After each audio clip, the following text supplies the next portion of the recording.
Marry me. After dating for a year, he gave me a ring. I was head over heels for him, and we were dating with marriage in mind.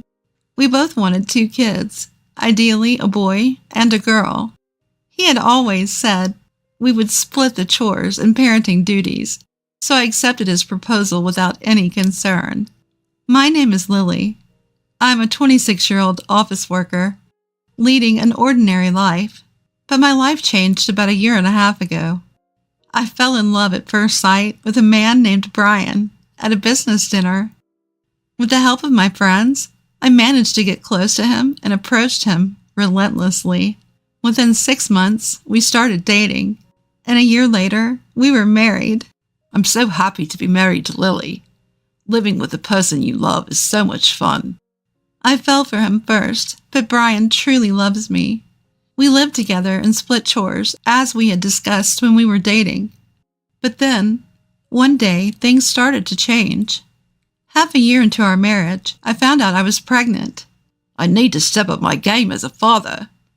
Brian said this and started working overtime more than before. However, I had severe morning sickness and I could hardly get out of bed. I felt lonely and wished he could come home early to stay with me. But I couldn't say this to Brian, who was working so hard. And the days passed until I entered my 2nd trimester.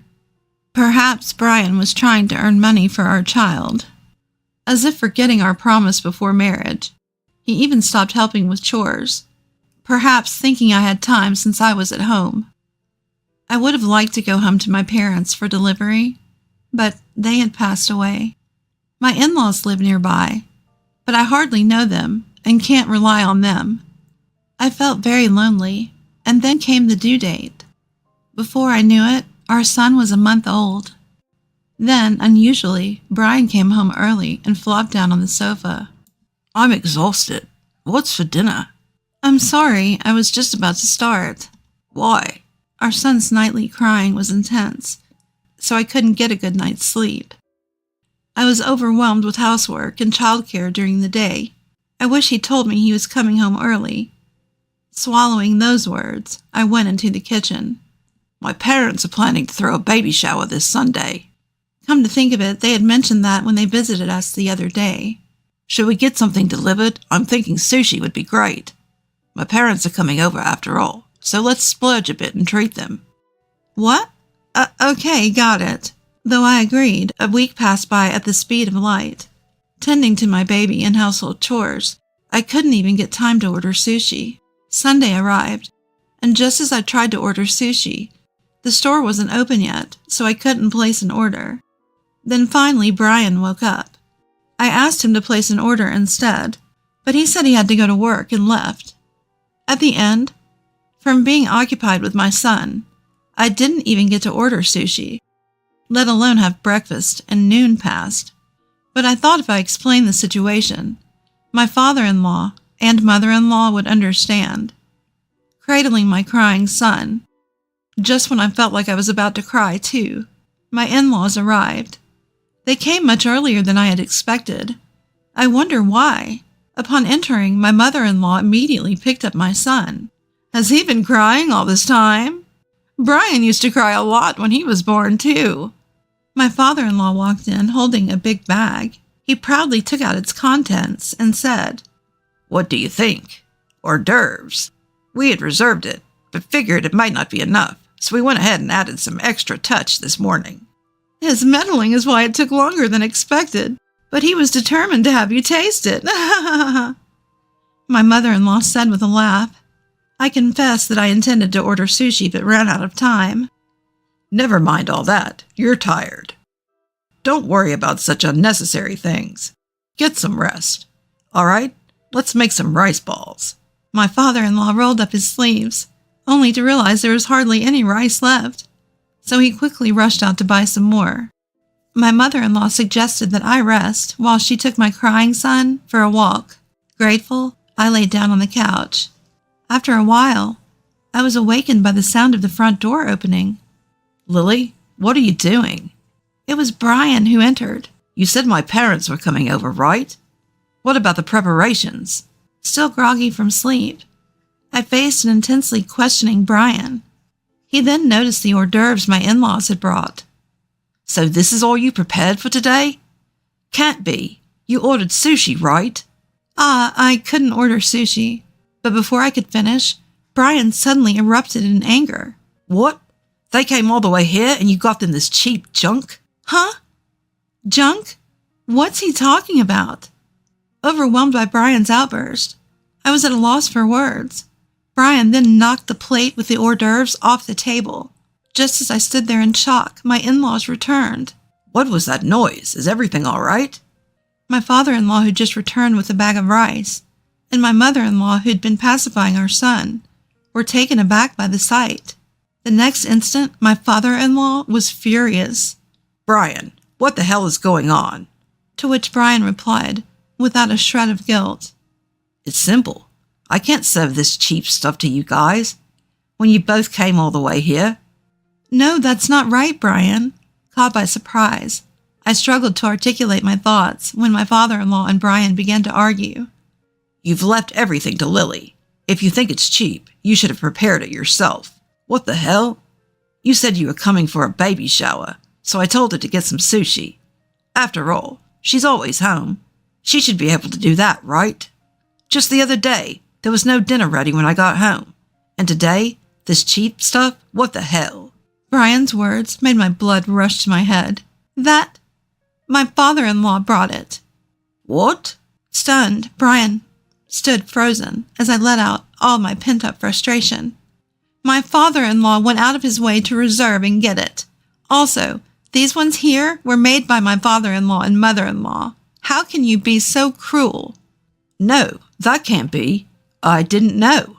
Even if you didn't know, I never thought you were the type to treat food this way. It's just despicable. Brian paled considerably. And just because I'm always home doesn't mean you don't have to do anything.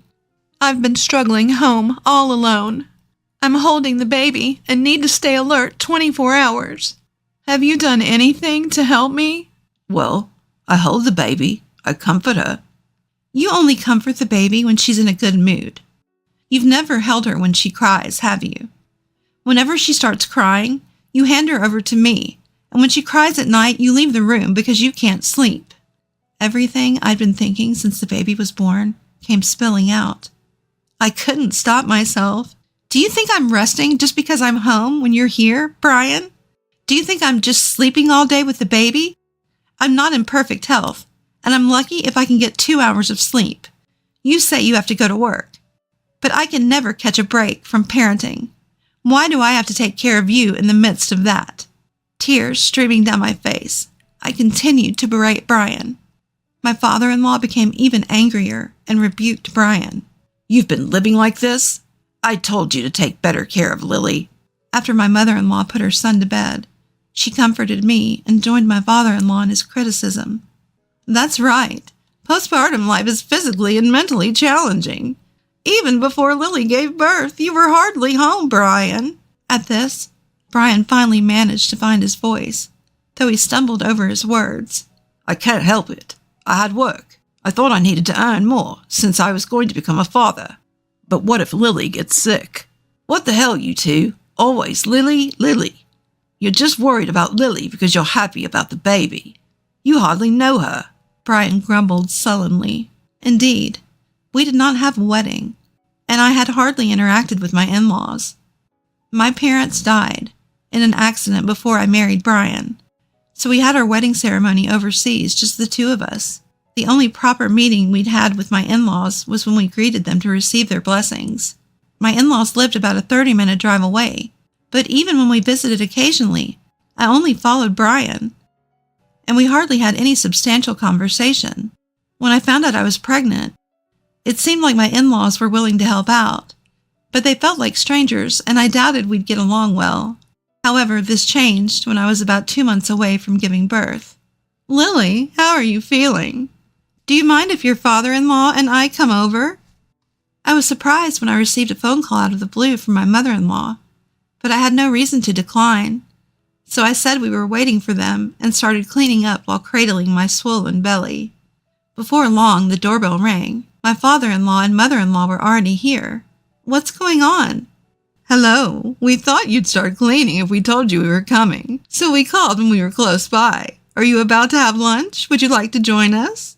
My mother-in-law, a brisk woman, had always intimidated me a bit, but her thoughtfulness nearly brought me to tears. Lily, sit down. We'll take care of the rest, said my father-in-law.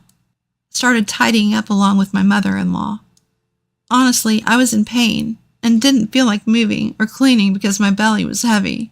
I was planning to just have a quick lunch today.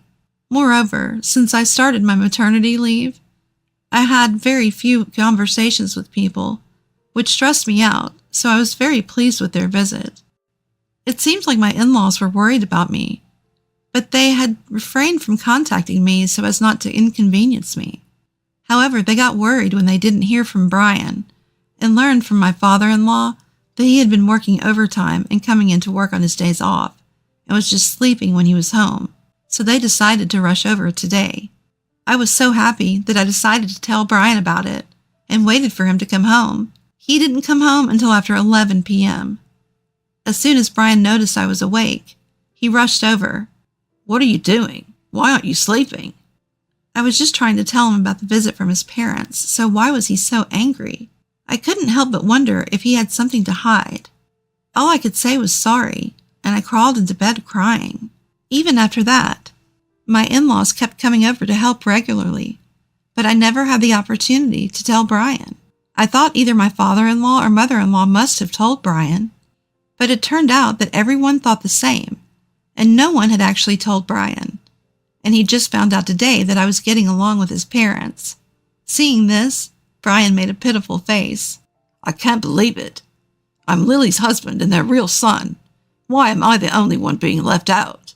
I had calmed down once, but his words made me feel irritated again. Left out? I tried to tell you so many times. There were times when I waited for you to come home to tell you, but whenever you saw me awake, you got mad, asking why I was awake. Are you sure you're not hiding anything? I ended up saying what I had intended not to. I had been concerned about it since that day. My father-in-law and mother-in-law seemed to anticipate the worst situation, but Brian firmly denies it. No, that's not it. I swear that's not it. How can you say that? You don't have any proof, do you? There's no hard evidence, but it was because I was worried about Lily's health. It was late at night, and there were times when she would wake up because of stomach pains, so I thought she should go to bed earlier. Brian's words almost brought tears to my eyes, but I was more consumed by anger. So what was all that about you coming home early the other day, then acting all high and mighty about there being no dinner? About that. Then Brian awkwardly began to explain.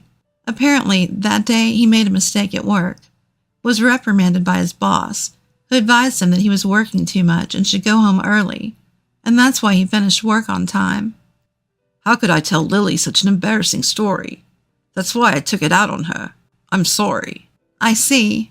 Brian was trying his best as a father after all. From that point, we finally got to have a heart-to-heart conversation. Even when our son cried, he said he thought it was better if I held him, because he would stop crying sooner. Hearing this, Brian started crying. I was under pressure to be a more responsible father, and that, unlike mothers, I thought I had to toughen up and not spoil my child as a father. His words were disjointed, but I knew Brian was trying his best as a father. It was nerve-wracking going through our first childbirth, and it must have been the same for Brian. Brian crying like a child. Seeing him like this, I couldn't help but start crying as well. Suddenly, from the next room, we could hear our son crying. My father-in-law and mother-in-law picked up our son and started soothing him, all while starting to laugh.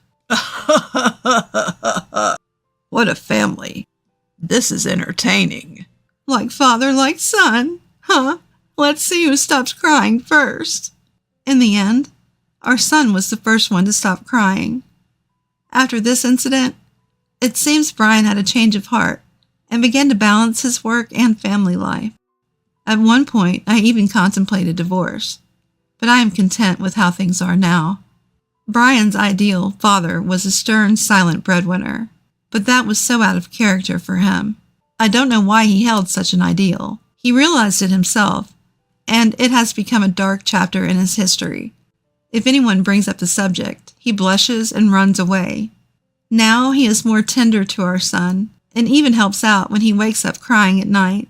We are expecting a daughter next, and Brian and I are looking forward to it.